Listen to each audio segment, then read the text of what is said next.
శాసన మండలిలో 3 రాజధానుల యొక్క బిల్లుని ఆ సభ నాటి సభ శాసన మండలి దీన్ని మేము ఓనప్ చేసుకోవట్లేదు, దీన్ని మేము వ్యతిరేకిస్తున్నాం, డిజోల్వ్ చేస్తున్నాం అనే 75 రూల్ ద్వారా మొట్టమొదటిగా తీర్మానం చేసి ఆ రకంగా నైతికంగా కూడా ప్రభుత్వానికి చెక్ పెట్టే అవకాశం ఆ సందర్భంగా జరిగింది. అయితే ఆ నిర్ణయం తీసుకున్న వెంటనే ఏ రకంగా ప్రవర్తించారో ఆ రోజు కనుక విజువల్స్ ఉంటే ఈ వైఎస్ఆర్సీపీ పార్టీని ఎవరు కూడా నమ్మేవాళ్ళు కాదు. కుర్చీల మీద ఎక్కారు, బెంచీల మీద ఎక్కారు, నా టేబుల్ దగ్గరకు వచ్చారు, నానా మాటలు చెప్పారు, ఏకవచనంతో మాట్లాడారు, తిట్టారు. నేను బయటకు వచ్చేటప్పుడు ఎవరైతే ఒక మంత్రి ఉన్నారో ఆయన మంత్రి నా కులం పేరుతో కాకుండా నా పుట్టుక మీద కూడా ఆయన మరి మాట్లాడటం కాదు, నా గుండెల మీద చేతులతో కొట్టాడు.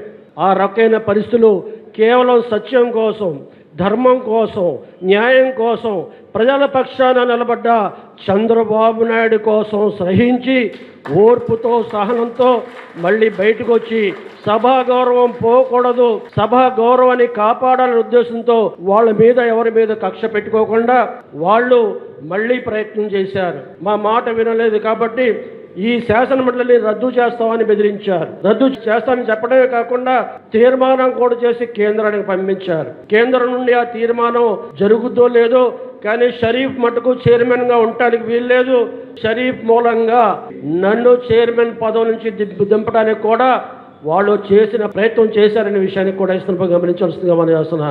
మొట్టమొదటి నుంచి ఈ బిల్లు వచ్చినట్టు కాడి నుంచి 27 మంది శాసన మండలి సభ్యులు ఏ రకంగా అయితే ఏక మాట మీద ఏక త్రాటి మీద పార్టీ ఆదేశాల అనుసారంగా ఉన్నారో అదే రకంగా అన్ని వేళలు కూడా కలిసికట్టుగా ఉండటం మూలంగా ఏ రకంగా కూడా వాళ్ళు అనుకున్న విషయాలు అనుకున్నట్టుగా జరగలేదు.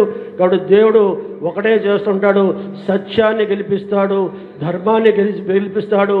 మరొక రకంగా అధర్మాన్ని, అబద్ధాలని మరి ఈ రకమైన విధానాన్ని అల్లాహ్ ఎప్పుడు ప్రోత్సహించడు. అదే జరిగింది. ఈరోజు పార్లమెంట్ ఉభయ సభల్లో కూడా మరి తీర్మానం చేసి రేపు చట్ట రూపంలో కూడా చట్టబద్ధత కలిగే విధంగా ఈ ఎన్డీఏ కూటమి మనకు సహకరించిందంటే ఈ రాజధానికి తిరుగులేదు, అమరావతికి తిరుగులేదు. ప్రజా రాజధాని, ప్రజలు కోరుకున్న రాజధాని. ఈ రాజధాని కలకాలం ఉంటుంది. మన పిల్లల భవిష్యత్తు కోసం